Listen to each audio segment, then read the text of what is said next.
nataka niongelee issue moja ambayo dada wengi, this painful experience ambao wanaipitia ya vaginal dryness, ambayo huwa inawaletea maumivu kipindi wanajaribu kukaa, when they are peeing, when they are exercising, lakini pia especially during sexual intercourse.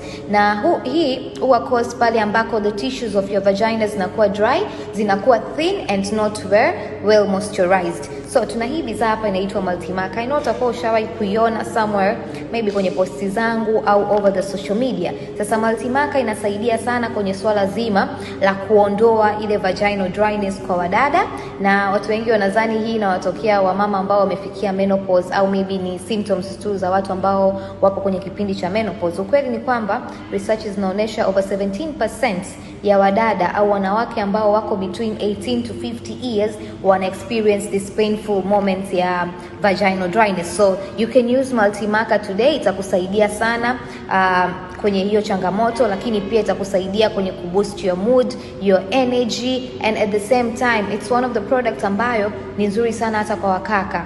Okay, kwa sababu tayari research zinaonyesha maka ni mmea ambao unasaidia sana kwenye swala zima la afya ya mfumo wa uzazi. So make sure girls you get this product, na wakaka pia make sure you get this product, ina benefits nyingi sana kwenye afya yako ya mfumo wa uzazi. Thank you.